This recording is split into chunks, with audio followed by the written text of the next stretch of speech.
예, 오늘 말씀은 두 군데인데요. 첫 번째는 로마서 3장 10절, 12절. 두 번째는 고린도후서 7장 1절 말씀인데 앞에는 제가 읽고 뒤는 같이 함께 읽겠습니다. 기록된 바 의인은 없나니 하나도 없으며 깨닫는 자도 없고 하나님을 찾는 자도 없고 다 치우쳐 함께 무익하게 되고 선을 행하는 자는 없나니 하나도 없도다. 고린도후서 7장 1절 시작. 그런즉 사랑하는 자들아 이 약속을 가진 우리는 하나님을 두려워하는 가운데서 거룩함을 온전히 이루어 육과 영의 온갖 더러운 것에서 자신을 깨끗이 하자. 아멘. 오늘 말씀 두 군데인데 이 말씀이 서로 연결되는 말씀이 또 될 수 있습니다. 오늘 이 주제 말씀이 뭘 했냐면 구원의 돌연변이라는 주제인데 어디서 많이 들어본 거죠? 구원의 돌연변이가 어떤 내용인지 함께 같이 알아보면서 오늘 함께 말씀을 나누겠습니다. 자, 오늘은 이제 2023년도 세 번째 주일이고 새해 특강 네 번째입니다. 그래서 이번 새해 특강의 주제는 올바른 성경적 구원론이 무엇인지 또 잘못된 구원론이 무엇인지 좀 더 세밀하게 알아가는 시간이 되는 그런 시간인데요. 아마 이번 특강을 통해서 구원을 받을 수 있는 길로 우리를 안내할 것이고 또 천리역정에서 주인공인 크리스천이 결국 천성문에 이른 것처럼 우리도 마침내 그 목적지에 이를 것으로 확신합니다. 지난주에는 죄사함을 받는 것이 무엇인지 또 죄사함과 구원과의 관계가 무엇인지에 대해서 자세히 알아봤는데 오늘은 과연 인간이 죄를 지을 수밖에 없는 존재인지 다른 말로 하면 원죄설이 사실인지 아니면 얼마든지 죄를 이길 수 있는 그런 존재인지 이것에 대해서 알아볼 겁니다. 그럼 먼저 지난 시간에 죄사함에 대해서 알아봤는데 먼저 간단하게 한번 복습을 해봐야 돼요. 연결되는 말씀이기 때문에. 자, 우리 지난번에 본 기억나죠? 올바른 성경적 구원론. 첫 번째는 나 자신은 아무것도 한 것이 없는데 오직 하나님의 은혜와 공로를 통해서 구속을 받는 것. 그래서 우리가 구속을 받는다, 속량을 받는다, 죄사를 받는다. 이거는 과거형이 맞아요. 우리가 이미 받았단 말이에요. 이것은 한 번에 일어난 일이기 때문에 구속을 받았다. 자, 이것이 끝이 아니고 두 번째가 분명히 남아있단 말이에요. 두 번째는 우리가 구속을 받은 후에, 죄사를 받은 후에 두렵고 떨림으로 나의 구원을 이루어서 예수님의 아름다운 성품, 이걸 다른 말로 하면 성화, 거룩함이라고 합니다. 자, 이것을 이루는 과정이 이제 두 번째 과정입니다. 첫 번째를 좀 더 자세히 이야기하면, 예수님을 구주로 믿고 고백하는 거. 그리고 하나님과 첫 만남, 첫사랑이라고 하기도 하죠. 이것은 정말 값없는 은혜예요. 하나님의 선물이고, 일생에 한 번이고, 순간적인데, 중요한 사실이 구원의 시작이란 말이에요. 완성이 아니고, 구원의 시작이고, 믿음의 시작이고, 칭의의 시작이고, 영생의 시작인 거예요. 그 다음에 두 번째는, 타락하고 부패한 자아를 날마다 죽임으로 이루어지는 내면의 변화를 말하는 것이고요. 구체적으로 하면 죄와 싸워서 이기는 삶이에요. 이건 지속적으로 이루어진 것이고, 그래서 이거를 이제 한 줄 복음을, 이 두 가지를 합쳐서 한 줄 복음이 있는데, 바로 요한복음 8장 11절. 나도 너를 정죄하지 아니하노니 가서 다시는 죄를 범하지 말라. 이 한 줄의 한 줄 복음에 모든 것이 다 포함되어 있어요. 자, 그래서 이런 부분을 가지고 또 이제 나눌 건데, 자, 우리가 방금 본 올바른 성경적 구원은 이것은 첫 번째는 뭐냐면 우리가 주님을 나의 구주로 믿고 받아들일 때 과거에 지은 모든 죄를 영원히 덮어주시고 용서해 주셨어요. 이것을 우리가 죄사함 받았다, 구속받았다 라고 하는 거죠. 이 죄사함 받았다라는 것은 미래 죄까지, 미래에 지을 죄까지 용서받은 것이 아니라 나는 아무것도 한 것이 없는데 과거에 실제로 지은 모든 죄를 예수 그리스도의 십자가의 은혜로 값없이 용서를 받은 거예요.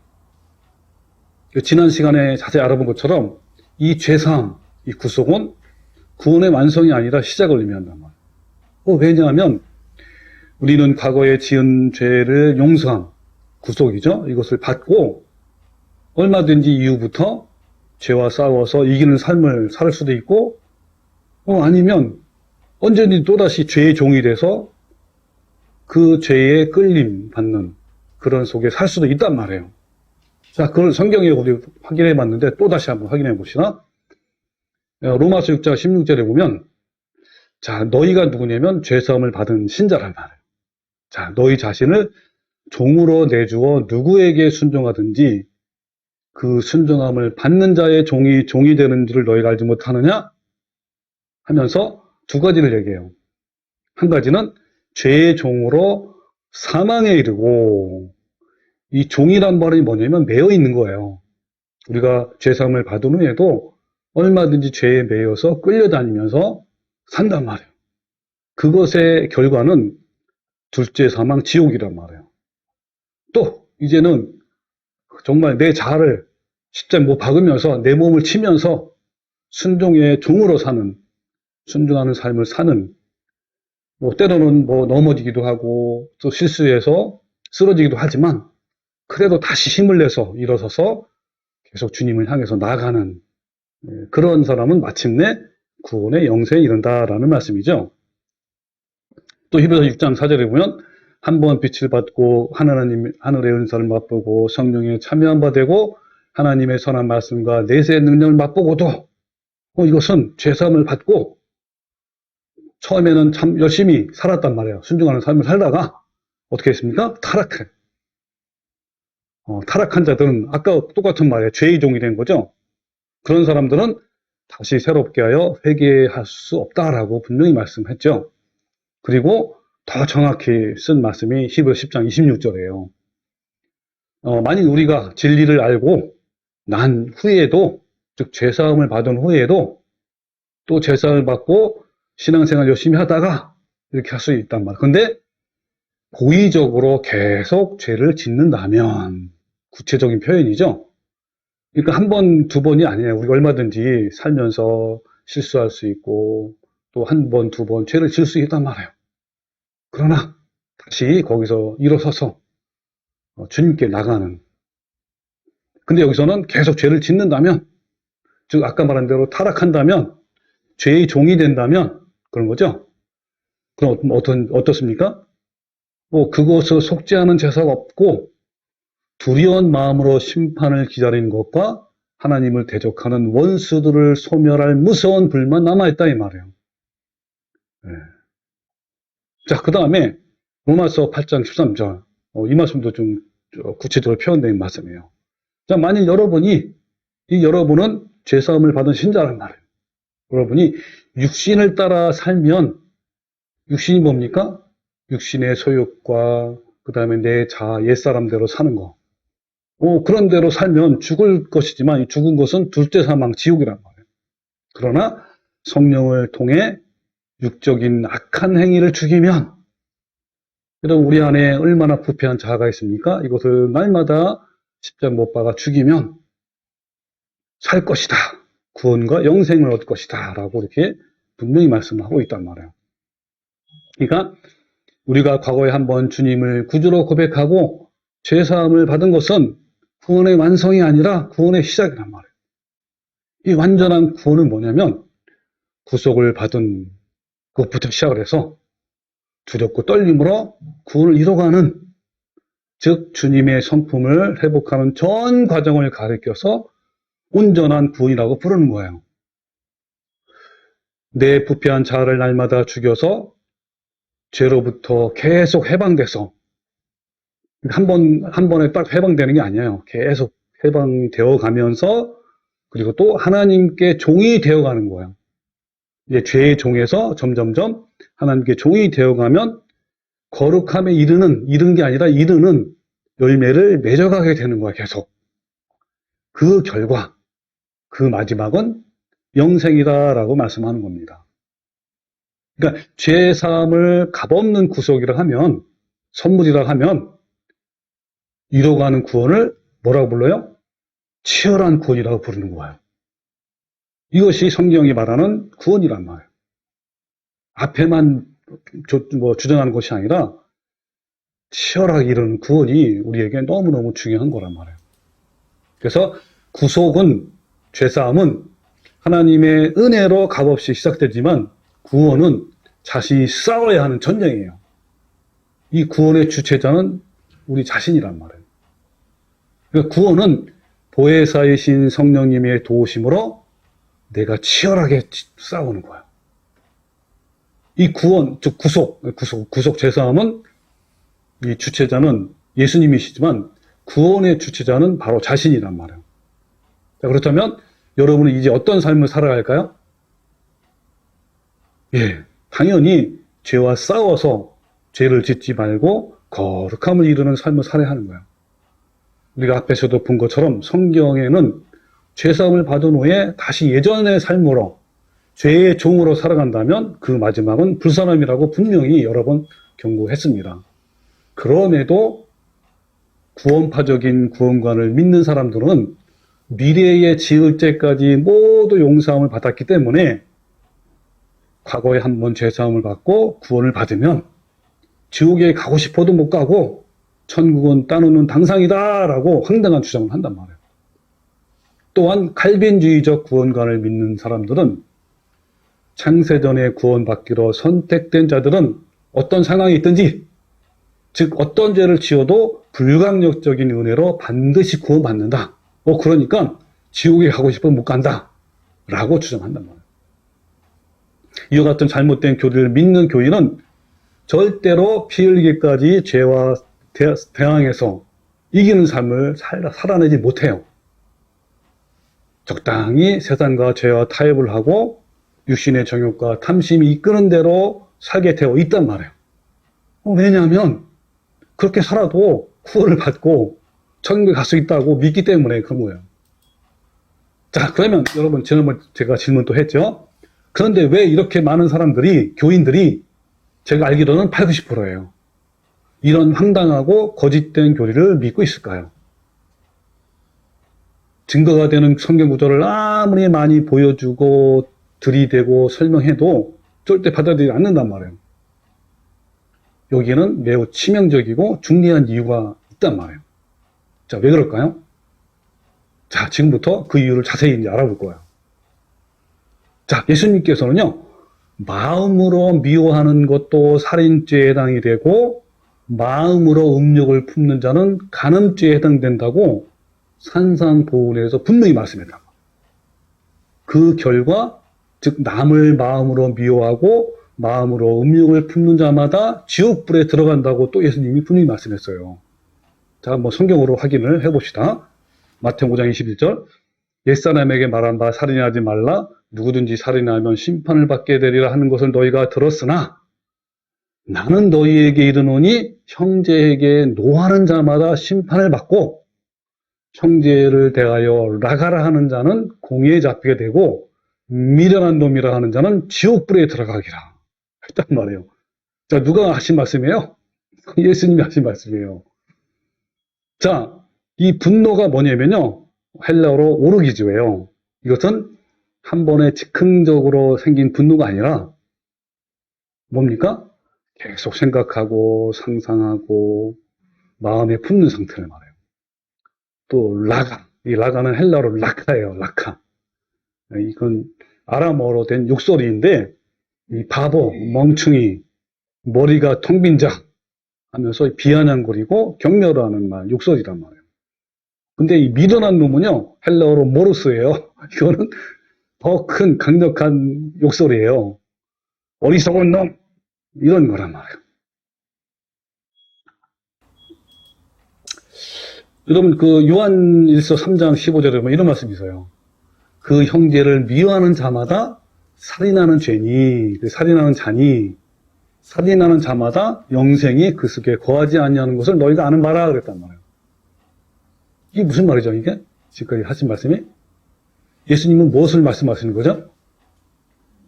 그렇죠. 예수님은 살인하지 말라라는 계명은요, 실제로 살인한 것만이 살인죄가 해당되는 것이 아니라 마음으로부터 미워하고 분노하고 말락하라 하면서 욕하고 미련한 놈이라고 비난하는 것도 살인하는 것이라 라고 말씀하는 거예요.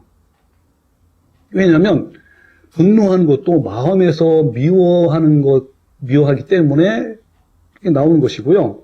뭐 락하라고 욕하고 미련한 놈이라고 저주하는 것도 마음에서 막 미워하고 막 분노하는 것에서부터 시작되는 것이기 때문에 그런 거예요.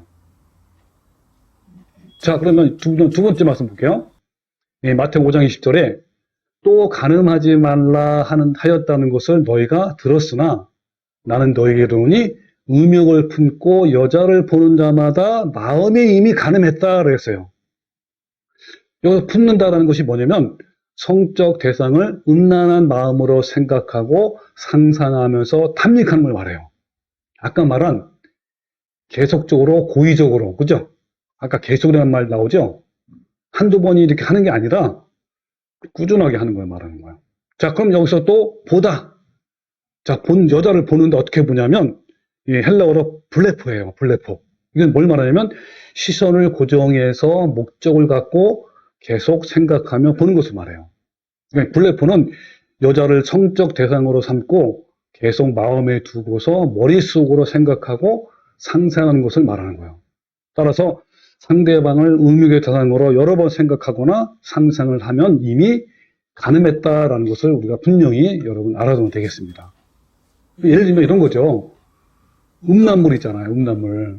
뭐 야동이나 포르노 잡지, 만화, 소설 등 이런 것들을 우연히 볼 수는 있어요. 한두 번 정도는. 근데 그것을 의도적으로 계속 보는 것은 간음죄에 해당된다는 거예요.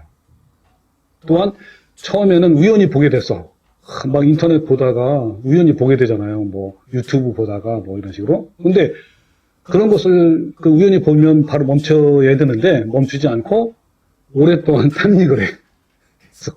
이것도 마찬가지란 말이에요. 왜냐하면 이것도 블레포에 해당되기 때문인 거예요. 그러니까 성적 욕구를 해소하기 위해서 음란물을 보거나 자유행위를 반복하게 되면 이것이 계기가 되어서 어떤 상황이 오면 어때요? 성희롱하게 되는 것이고 성폭력이 되는 것이고 음행을 행한단 말이에요. 특히 이 자유행위는 중독성이 굉장히 강해요. 그래서 정서적인 죄책감으로 심각한 혼란에 빠질 수도 있어요. 이것은 남자에게만 해당되는 것이 아니라 여자에게도 똑같이 적용되는 거예요. 그래서 우리는 잘 아시는 것처럼 이 성도덕이 심히 해어진 음란한 시대에 살고 있어요.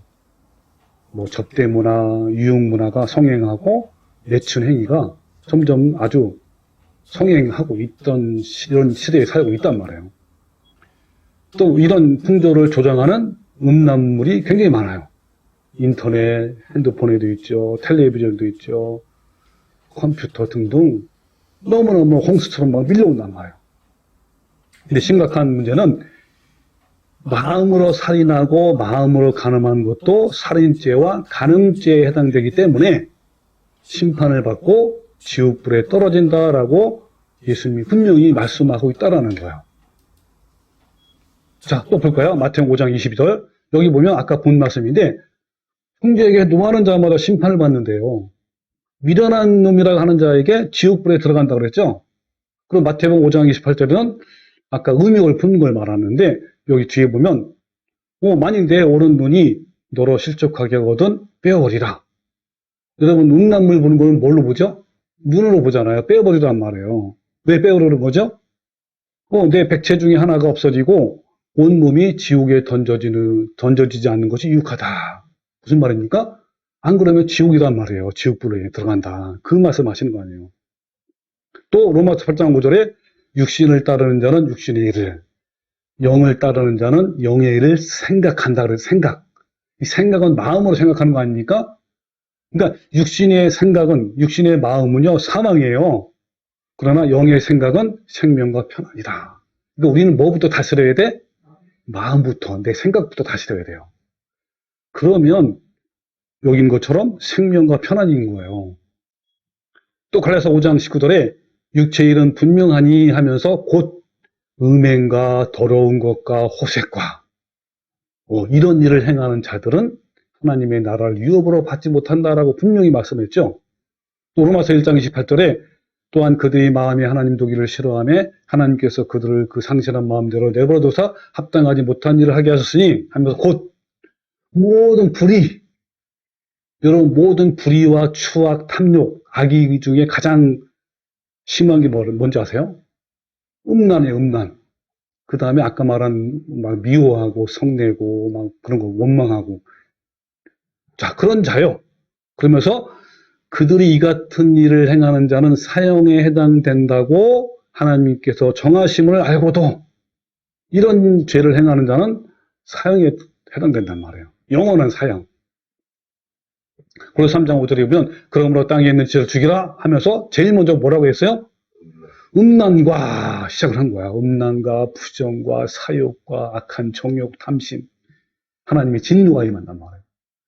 또 요한계시록 20장 8절에 그러나 두려운 자들과 믿지 않는 자들과 흉악한 자들과 또 살인자들과 음행하는 자들과 점술가들과 우상 숭배자들과 거짓말하는 모든 자들은 불과 유황으로 타는 곳에 던져지리니 이것이 무슨 사망이야?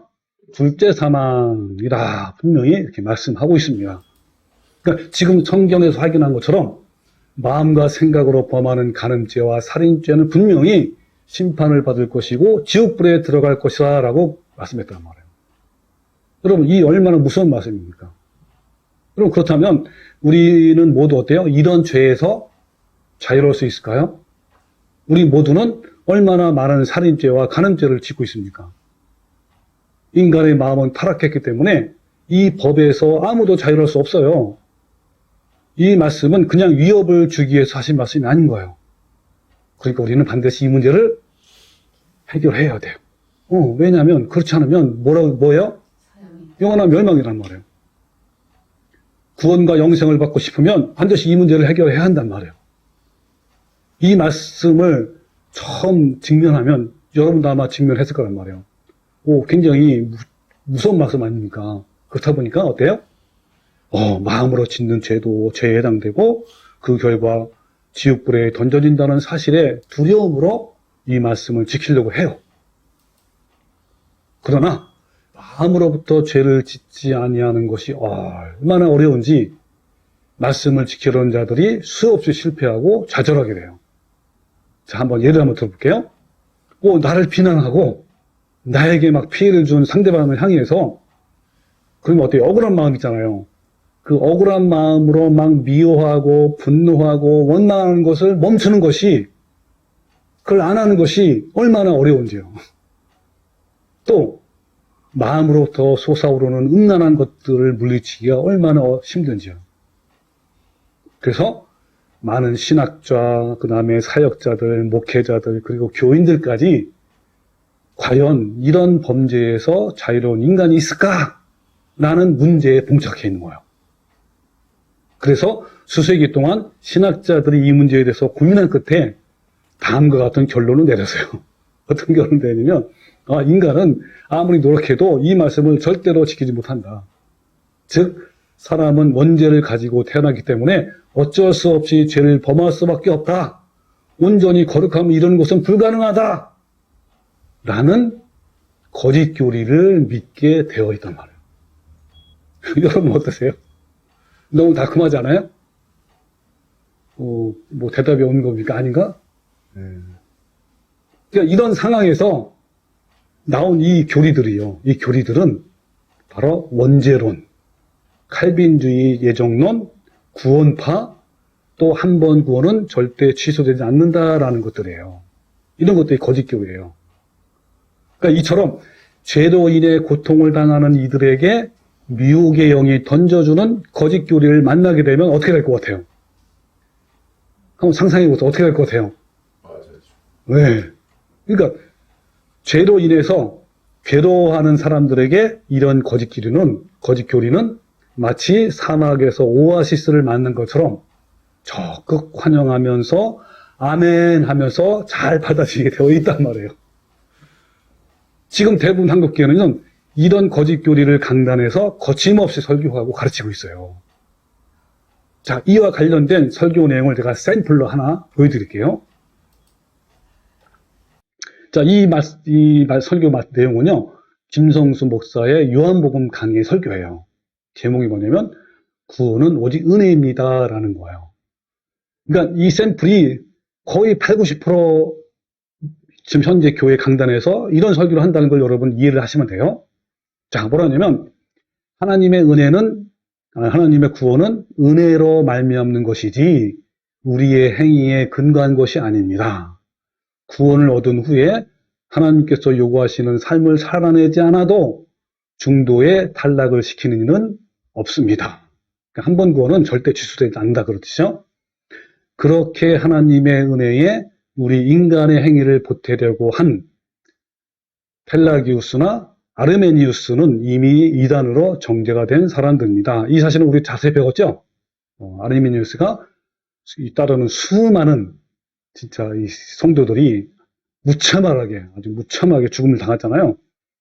자, 또 그토록 경건하게 매일 기도와 성경 공부, 전도, 설교로 보냈던 요한 웨슬레도 우리 인간은 이 땅에서 완전한 성화를 이루어 하나님께서 요구하시는 합격 커트라인을 도저히 넘을 수 없는 존재라는 것을 죽기 전에야 깨달았습니다. 라고 했는데 이 말씀은 글쎄요.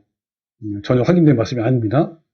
그러면서 뭐냐면 마지막이 참 하이라이트예요. 우리도 아까 마태복음 5장 27절은 아까 뭡니까? 미워하는 자마다 살인하는 자니 그 얘기예요. 낙하라 욕하고 그 다음에 미련한 놈이라고 하는 거. 그 다음에 38절은 마음의 음욕을 품는 자마다 가늠하는 자다. 그 말씀이에요. 그러니까 우리는 이 두 말씀을 죽었다 깨어나도 지킬 수 없는 말씀들입니다. 라고 이렇게 하는 거예요. 그러니까 이 설교 샘플이 전형적인 한국교회의 그런 구원론에 대한 설교다라고 여러분 이해를 하시면 됩니다. 그러니까 현재 대부분 한국교회에서 이렇게 가르치고 있으니까 죄와 싸워서 이기는커녕 적당히 세상과 죄와 타협하면서 거룩한 삶을 살아내지 않는 거예요. 그리고 일주일 동안 지은 죄를 위해서 주일 예배에 참석해가지고 참회와 회개 기도하는 시간이 있어요. 그 시간에 적당히 회개를 하면 돼요. 그러면 이제 죄가 용서받는 거야. 그러나 성경에서는 뭐라 했습니까? 나도 거룩하니 너희도 거룩하라. 하나님의 뜻은 너희가 거룩함이다. 죄와 싸워서 이겨라 등등 이런 말씀이 많단 말이에요. 그런데 타락하고 부패한 인간은 이 모든 말씀을 부정하고 원죄설과 칼빈주의라는 거짓 교리를 선택한 거예요. 이 잘못된 모든 교리의 기초는요, 어디에 있냐면 원죄설에 있어요. 원죄론. 자, 한번 볼까요? 자, 원죄설을 믿는 사람들은 다음과 주장합니다. 자, 인간은 원죄를 갖고 있는 죄인이기 때문에 어쩔 수 없이 죄를 지을 수밖에 없다. 그래서 구원은 오직 은혜이다. 은혜이면 충분하다. 하나님이 다 해놓으셨다. 우리는 믿기만 하면 된다. 한 번 구원은 영원하다. 과거, 현재, 미래 죄도 예수님의 피로 다 용서했다 등등. 얼마나 좋은 말씀이에요. 정말 오아시스에서 사막에서 오아시스를 만난 것처럼 얼마나 시원합니까? 그러니까 이 부패하고 타락한 본성을 가진 인간은 이런 원죄설과 칼빈주의 구원론 또 구원파를 만나면 적극 환영하고 좋아하고 이 교리에 완전히 빠진단 말이에요. 그러면서 나는 이제 죄에서 해방되었다. 나는 이제 어떤 죄를 지어도 정욕한다 하면서 환영을 한단 말이에요. 네. 여러분, 예수님을 믿고 고백하고 제사함을 받고 영접했다고 해서 내 안에 부패하고 타락한 육신의 정욕과 탐심과 죄성이 없어졌나요? 절대 아닌 거예요. 타락한 정욕과 죄성을 죽이기 위해서 반드시 날마다 옛사람을 십자가에 못 박아 죽여야 한단 말이에요. 제가 2주 전에 살펴본 것처럼 과거에 이미 옛사람이 못 박혀 죽은 것이 아니라 현재 완령이란 말이에요. 과거형이 아닌 현재 완령. 그래서 옛사람이 과거부터 현재까지 그리고 앞으로도 계속 못 박아 죽여야 한단 말이에요. 그런데 거짓 교리의 모든 출발은 인간은 죄를 이길 수 없고 지을 수밖에 없는 존재다라는 이 원죄설부터 시작된단 말이에요. 그래서 이 원죄설의 뿌리와 역사를 잠깐 제가 한번 말씀 들어볼게요. 이 원죄의 개념은 누가 정립했냐면 바로 어거스틴이 정립해서 기독교 안으로 들어온 거예요. 이 어거스틴은 이교 사상으로부터 이것을 또 받아들인 거야. 그러니까 이 북아프리카에서 태어난 어거스틴, 약 354년이에요. 이 어거스틴은 이 마니교도인 아버지와 기독교 신자인 어머니 사이에서 자란 거예요. 이 어거스틴은 9년이라는 긴 세월 동안 마니교에 흠뻑 빠져 있었어요. 이 마니교가 뭐냐면 이 3세기경에 바벨론에서 태어난 마니에 의해서 창설된 종교예요. 그리고 우주에는 빛과 어둠, 선과 악, 서로 이 대립되는 개념 아닙니까? 이 두 원리가 공존한다는 철저한 이원론의 개념을 바탕으로 생겨난 종교란 말이에요. 이 마니교의 가르침을 교육받고 자라다가 젊은 시절 한동안 방탕한 생활을 하며 혼란한 그런 삶을 산 어거스틴이란 말이에요. 그러던 중에 어머니의 요청에 의해서 어느 교회의 설교를 듣고 기독교 사상에 눈을 뜨면서 기독교인이 된 거예요. 그렇지만 그는 철학과 신플라톤주의의 서적에 흠뻑 취해 있었단 말이에요.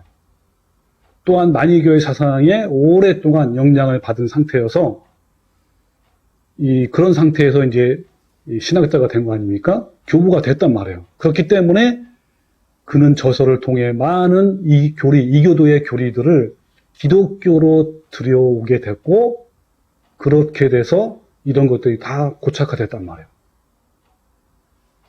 이 어거스틴은 주장하기를 뭐라고 주장하냐면, 사람은 자신의 죄로 인해 죄인이 되었을 뿐만 아니라 또한 아담의 죄 때문에 정죄받은 죄인이고 또 그런 존재의 상태다. 그러니까 그 자체가 죄다라고 주장한 거예요.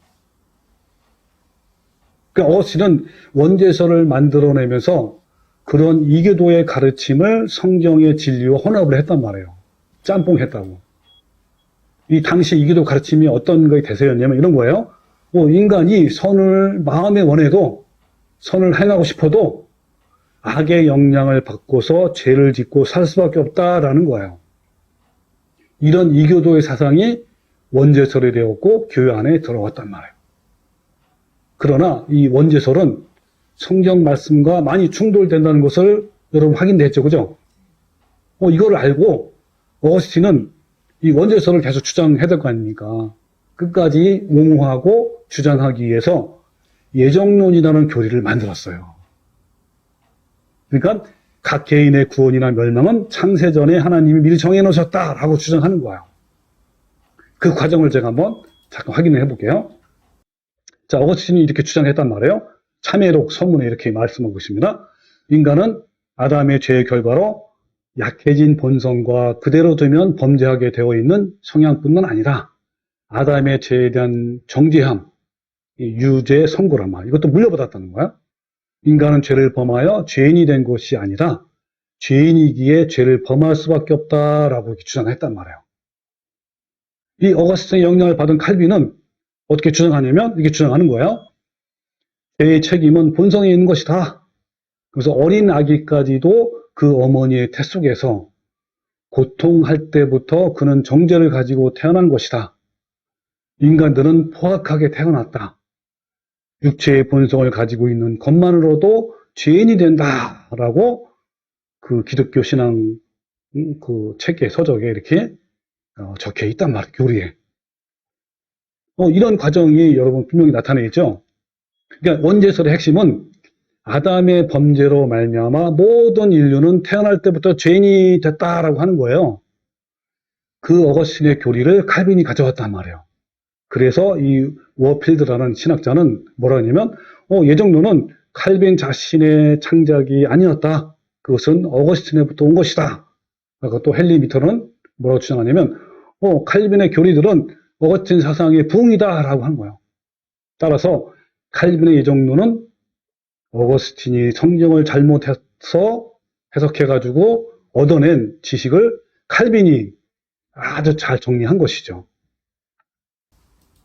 자, 그런데 문제는 어거스틴의 이교도적인 교리와 또 그것을 정리한 칼빈의 교리를 신학자들이 성경으로 검토하지 않는 데서 비롯된 거예요.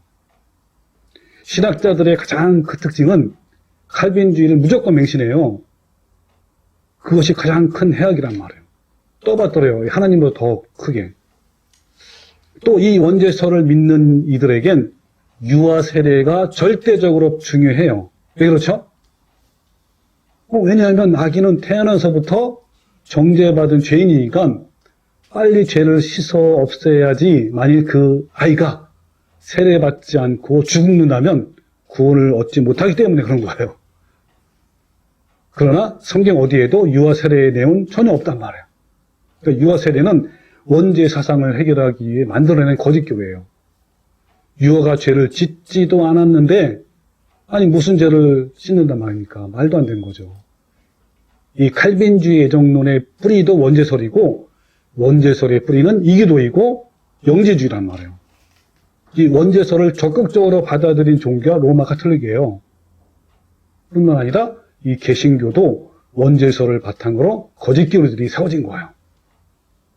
그러니까 이 어거스틴과 칼빈의 예정론에서 주장하는 이 원죄설은 기독교계의 오랜 전통을 가지고 있어요. 이 원죄설을 이단이다라고 얘기를 하면 오히려 이단 취급을 받는 그런 상황이단 말이에요. 그러나 이 교리를 따르게 된다면 죄는 태어날 때부터 죽을 때까지 지을 수밖에 없다라는 결론에 도달하게 된단 말이에요. 이와 같이 잘못된 원죄설 때문에 대부분 교인들이 예수님을 구주로 고백하고 죄사함, 구속을 받는 것에만 중점을 둬요. 나는 이제 구원받았다. 그리고 구속을 받은 이후에 두렵고 떨림으로 구원을 이루라는 성화는 이루면 좋고 이루지 못하면 뭐 말고 하는 식으로 하나의 부차적인 권고 차원으로 이해한단 말이에요.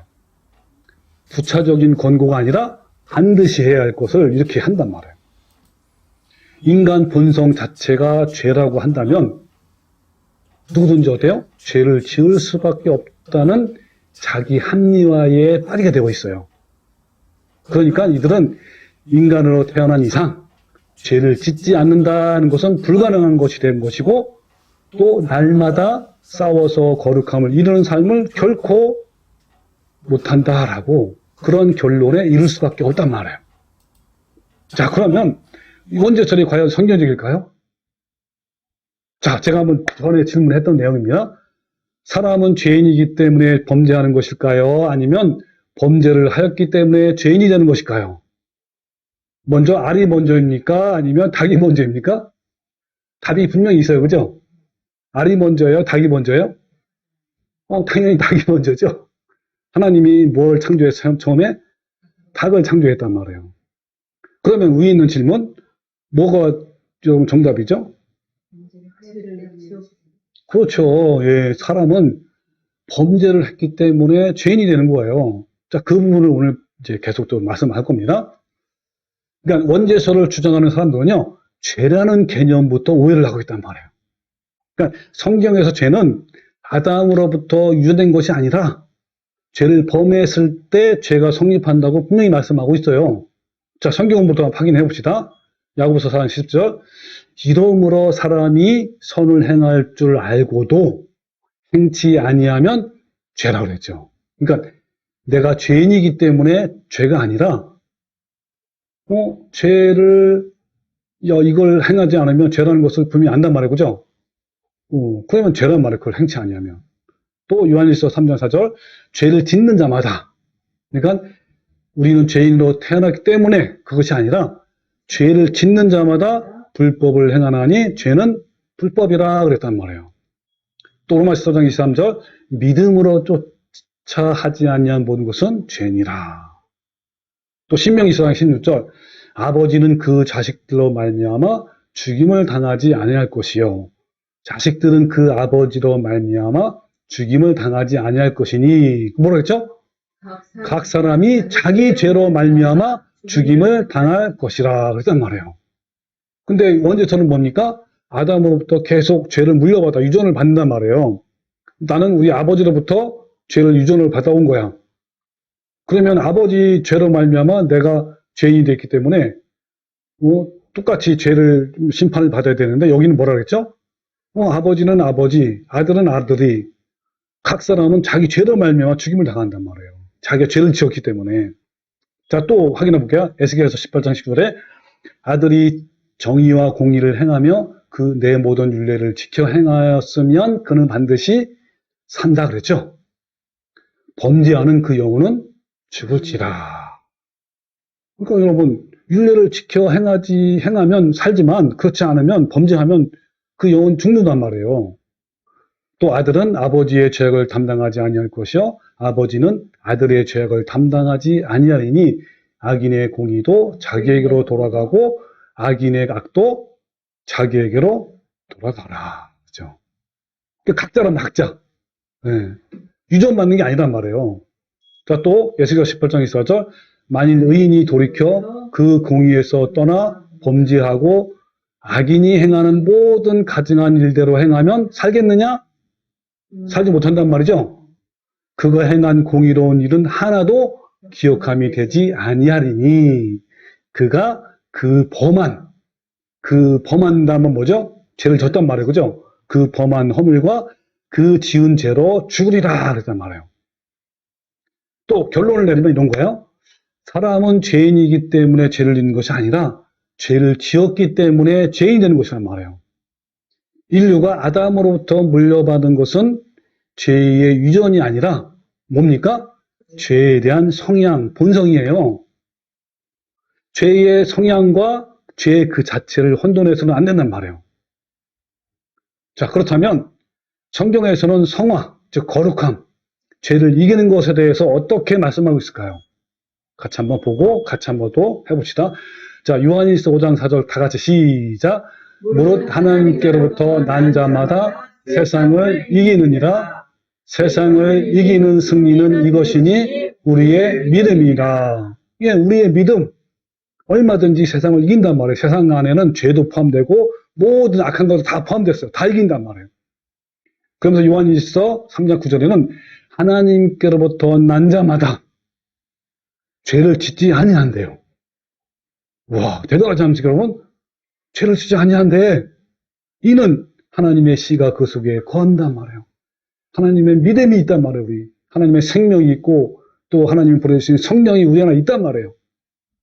그도 범죄하지 못할 것은 하나님께로부터 났음이라 그랬단 말이에요. 분명히 하죠.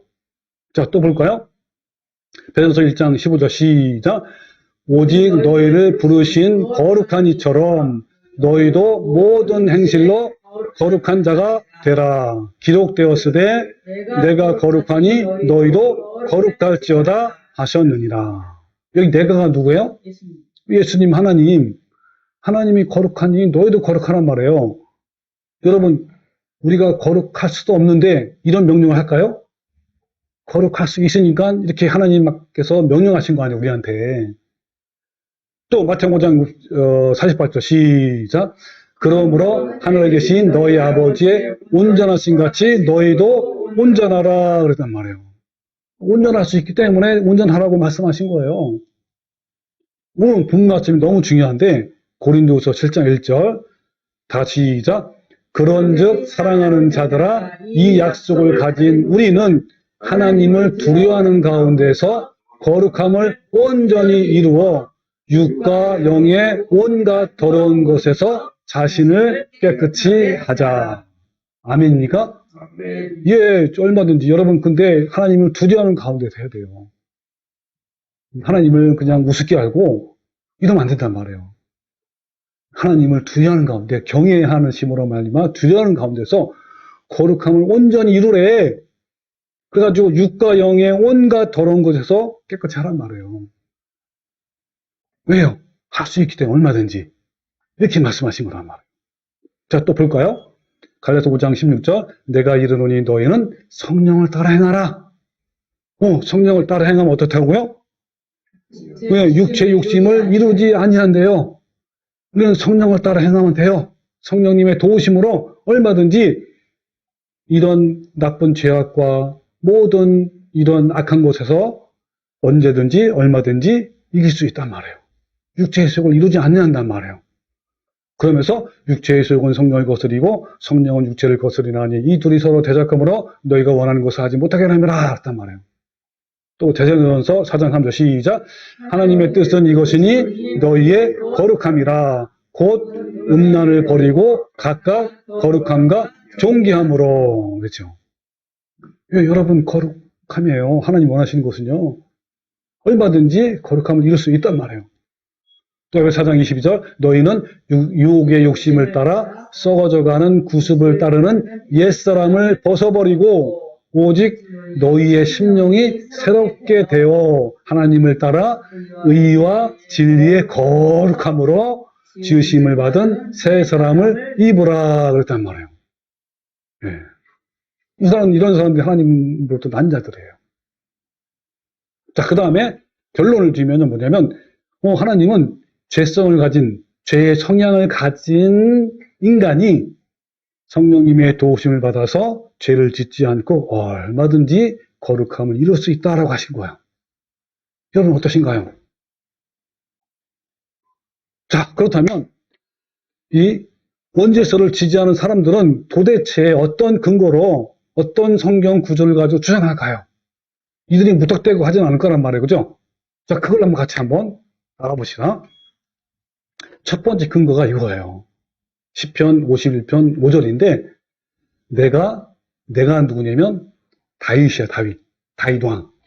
다윗 왕이 죄악 중에 출생하였으며 모친이 그러니까 다윗의 어머니란 말이에요. 모친이 죄 중에 나를 잉태하였나이다라고. 이 말씀 가지고 이 원죄론을 주장하는 사람들은 뭐라고 하냐면 봐라. 우리가 태어날 때부터 죄인으로 태어나지 않느냐라고 이 말씀 가지고 주장한단 말이에요. 자, 그러면요. 여러분, 구약 성경을 히브리 원어에 가장 가깝게 번역한 성경이 KJV 영어 성경이에요. 그래도 KJV 성경을 진짜 성경으로 막 여기는 그 무리들이 있어요. 그래가지고 그들은 오직 성경은 KJV다라고 이제 주장할 만큼 그런 사람들이 있단 말이에요. 왜냐하면 가장 히브리 원어를 그대로 살려서 번역을 한 거예요. 자, 히브리어가 지금 제가 따온 거야. 이런 글씨인데 어떻게 번역했냐면 여기 나오죠. KJV로 behold 하면서 자, 이거를 이제 번역을 하면 이런 거예요. 보소서 내가 불법 중에서 형성되었으며 이게 무슨 말이냐면 아까 모친이 불법이 죄아닙니까? 죄악 가운데에서 태아가 이루어지고 형성되고 자라고 조직이 되었단 말이에요. 그러니까 잉태됐단 말이에요. 임신했단 말이에요. 그러면서 또 내 어머니가 죄 중에서 나를 수태했네다. 같은 말이에요. 그러니까 앞에 있는 우리 원본의 우리 원문이 아니라 우리 아까 개혁성경에 보면 내가 죄악 중에 출생하였으며 또 모친이 죄 중에 나를 잉태했다. 같은 말이죠. 그죠? 똑같은 말이에요. 그러니까 이거 KJV 성경도 내가 불법 중에 그러니까 우리 엄마가 불법 중에 형성되었단 말이에요. 아기가 자랐단 말이에요. 그리고 내 어머니가 죄 중에서 나를 수태했다. 같은 말을 연속한 거예요. 자, 여기 보면 여러분 어떻죠? 히브리 원전이나 KJV 성경에 보면 어떤 원죄에 대한 언급이 있어 없어요? 없어요. 그러니까 우리 단순히 뭡니까? 우리 어머니가 죄악 중에 나를 잉태했단 말이에요. 이 말씀은 다윗이 태어날 때부터 죄인이 낳은 것을 나타내주는 내용이 아니라 자기를 임신한 어머니가 이미 죄를 범하여 죄인인 상태에서 자신을 잉태했다라는 것을 말하는 거예요. 그리고 이어지는 구절을 보면요. 다윗은 밧세바로 인해서 지은 죄를 용서받고 정결함을 받는 것에 대한 내용이에요. 그러니까 시편 51편 전체 내용은 뭡니까? 다윗이 밧세바와 간음하고 그 남편 우리아를 죽게 했단 말이에요. 그런 뒤에 자신의 죄를 철저히 회개하며 참회의 눈물로 고백하는 내용이에요. 그러니까 이 시편의 말씀은 뭡니까? 원죄에 대한 말씀이 전혀 아니란 말이에요. 따라서 시편 51장은 오히려 어떤 내용이냐면 인간이 죄의 생각을 가지고 태어났고 하나님으로부터 멀리 떠나려고 하는 본질적인 죄성에 있음을 말하고 있는 거예요. 자, 그러면 동일한 다윗이 시편 71편에서는 어떻게 고백하냐면 아까는 정반대로 고백해요. 여기 볼까요? 시편 71편 6절. 내가 누구죠? 다윗이, 모태는 누구 모태입니까? 다윗이 어머니예요. 모태에서부터 주위에 붙드신 바 되었대요. 또 내 어머니 배에서 주위에 취하여 내신 바 되었사오니 그렇기 때문에 나는 항상 주를 찬송합니다. 이렇게 했단 말이에요. 자, 이걸 또 쉬운 말로 제가 한번 번역하면 쉬운 성경에 내가 태어날 때부터 주께 기대어 왔습니다. 주는 내 어머니 뱃속에서부터 나를 붙들어 주셨습니다. 그래서 내가 늘 주를 찬양합니다. 했단 말이에요. 이걸 좀 해석하면 이런 거예요. 이 시편의 말씀은요, 시편 51편과 동일하게 다윗이 쓴 거란 말이에요. 근데 모태에서부터 주위에 붙드신 바 되었다라고 하셨단 말이에요. 이 말은 무슨 말이냐면 저주를 받은 죄인의 상태가 아니란 말이에요. 그러니까 뭐냐면 모태에서부터 주님께서 붙들어 주신다라는 말씀은 모태에서부터 죄인이 아니라는 말씀을 분명하게 말씀해 주시는 거예요. 자, 이번에는 또 확실한 말씀을 제가 또 보여드리겠습니다. 자, 누가복음 1장 13절 15절인데, 자, 이 말씀이에요. 천사가 그에게 이르되 사가라여. 사가라는 누구죠? 그 세례 요한의 아버지예요. 무서워하지 말라. 너의 간구함을 함이 들린지라. 내 아내 엘리사벳. 엘리사벳 누굽니까? 세례 요한의 어머니란 말이에요. 내게 아들을 낳아주리니 그 이름을 뭐라 그러나? 요한이라 하라 하면서 뭐라고 했냐면 이 천사가 이는 그가 누구예요? 요한이 그가 주 앞에서 큰 자가 되며 포도주나 독한 술을 마시지 아니하며 하면서 중요한 말을 해요. 뭐라겠죠? 모태로부터 성령의 충만함을 받아 그랬죠. 여러분 세례 요한도 우리 같은 인간 아닙니까? 그런데 모태로부터 성령이 충만하다라고 한 거예요. 이 말은 무슨 말이죠? 여러분 저주받는 상태입니까? 전혀 아니죠? 네, 전혀 아닌 거예요. 자, 이번엔 두 번째 근거를 말하면 로마서 3장 10절이에요. 자, 여기 뭐라 하냐면 기록한 바 의인은 없나니 하나도 없다. 이 말씀도 역시 원죄처를 주장하는 사람들이 뭐라 하냐면 자, 봐라. 의인은 없다. 모두 죄인이 아니냐. 하면서 이 말씀을 모든 인간이 죄인으로 태어났기 때문에 의인은 하나도 없다라고 이렇게 주장한단 말이에요. 자, 그러면 여러분께 질문 한번 해볼게요. 왜 의인이 없을까요? 죄인으로 태어났기 때문에 의인이 없는 것일까요? 아니면 모든 인간이 죄를 범하였기 때문에 의인이 없을까요? 여러분 1번이에요? 2번이에요? 몇 번이라고 생각해요? 2번. 인간이 죄를 범하였기 때문에 의인이 없다. 예. 자, 한번 확인해 봅시다. 환경으로. 자, 이 말씀 너무 잘하시는 말씀이에요. 로마 3장 23절. 모든 사람이 죄를 범하였음에, 범하였기 때문에 이런 말이에요. 그죠? 그렇기 때문에 하나님의 영광에 이르지 못한다. 이 말씀 무슨 말이냐면 하나님의 영광은 우리가 전에 한 것처럼 하나님의 형상, 거룩한 형상이에요. 거룩함. 그럼 하나님의 거룩한 형상을 입은 사람은 의인이라고 불러, 의인. 그러니까 모든 사람이 죄를 범했기 때문에 뭡니까? 의인에 이르지 못한단 말이에요. 뭐 했기 때문에? 죄를 범했기 때문에 이 말씀에서 분명히 의인이 없게 된 이유는 모든 사람이 죄를 범했기 때문이란 말이에요. 여기서 범했다라는 말은 본인의 의지로, 그러니까 저절로가 아니라 의지로 선택한 그 결과를 말하는 거예요. 자, 또 질문하면, 자, 원죄서를 지지하는 사람들의 주장대로라면 모든 사람이 죄를 범했음에 하나님의 영광에 이르지 못하더니 라는 말씀을 어떻게 번역해야 될까요? 여러분 번역해 보세요. 이 원죄서를 주장하는 대로 하라면 어떻게 해야 되죠? 이렇게 하면 안 되잖아, 그죠? 어떻게 번역해야 되죠? 그렇죠. 그걸 좀 더 다듬으면 이런 거죠. 모든 사람이 아담의 죄를 유전을 받는 죄인이어서 죄를 범했음에 하나님의 영광을 이루지 못하다 이렇게 해야 될 거 아니야, 그죠? 그렇지 않고 분명하게 뭐라 했죠?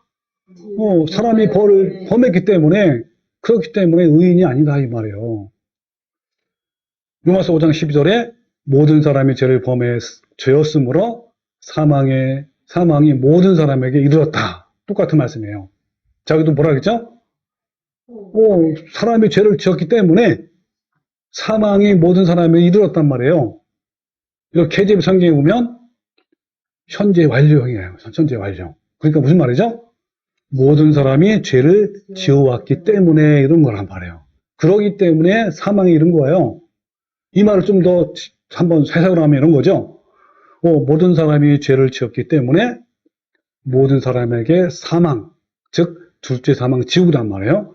이르렀단 말이에요. 즉 죄의 종이 되었기 때문에 의롭다 하심. 의롭다 하심은 칭의 구원, 즉 다른 말로 하면 의인도 될 수 있어요. 이걸 받지 못하였고 결국 영원한 멸망에 이르게 된 거란 말이에요. 따라서 모든 사람이 아담의 죄를 유전받아서 죄인으로 태어나는 것이 아니라 모든 사람이 죄를 범했기 때문에 죄인인 거예요. 그리고 그 결과는 뭐라고요? 사망이라는 거예요. 자, 그러면 본문에 기록된 바 의인은 없나니 하나도 없다 그랬죠?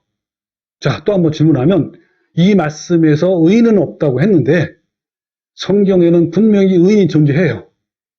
자, 그렇다면 여기서 말하는 의인은 무엇을 말하는 것일까요? 어떤 사람이 의인일까요?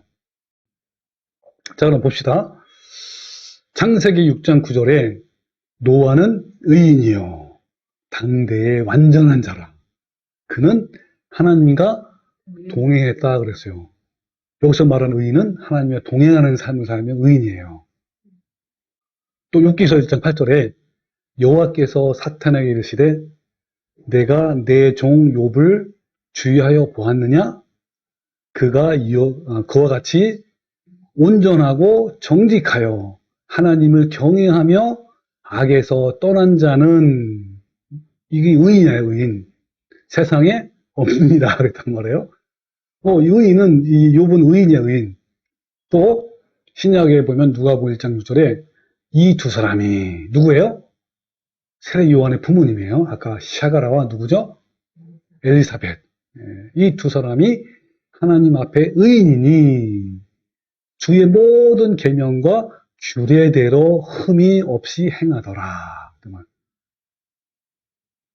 또 사도행전 10장 22절에 그들이 대답하되 백부장 고넬료는 의인이요 하나님을 경외하는 사람이라. 온 유다 족속이 칭찬하더니 이랬단 말이에요. 자, 이 말씀 보면 구약과 신약 모두 의인의 조건은 똑같죠? 이걸 좀 제가 정리해봤어요. 어떤 조건인지 다시 한번 정리해보면 성경 구절로 또 한번 제가 정리해볼게요. 구약 성경의 에스겔서 18장 9절은 이렇게 말씀해요. 내 율례를 따르며 내 규례를 지켜 진실하게 행할진대 그는 의인이니 반드시 살리라. 주 여호와의 말씀이다. 그렇죠? 또 신약성경 로마서 2장 13절에 하나님 앞에서는 율법을 듣는 자가 의인이 아니요 오직 율법을 행하는 자라야 의롭다 하심. 의인 아닙니까? 얻는단 말이에요. 여러분 어떻습니까? 분명하죠?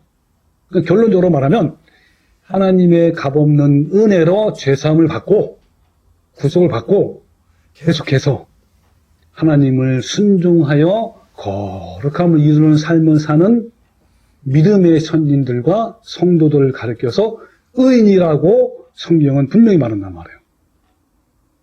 구체적으로 말하면 의인은 어떤 사람이에요? 세상과 죄와 타협하는 자가 아니라 어떻게 해야 돼요? 싸워서 이겨서 거룩함을 온전히 이루는 자가 의인인 거예요. 그래서 마태복음 13장 50절에 뭐라냐면 세상 끝에도 이러하리라. 천사들이 와서 의인 중에서 악인을 갈라내어 의인 중에서 진짜 알배기를 하기 위해서 악인을 갈라내란 말이에요. 그러니까 진짜 하나님을 순종하는 자와 그냥 대충 교회만 나가고 자기 멋대로 사는 사람이잖아요. 그걸 갈라낸단 말이에요. 자, 갈라내서 풀무불에 던져 넣으리니 거기서 울며 이를 갈지라 그랬단 말이에요. 자, 여러분 어떠신가요? 인간은 죄인으로 태어났기 때문에 죄를 지을 수밖에 없는 존재입니까?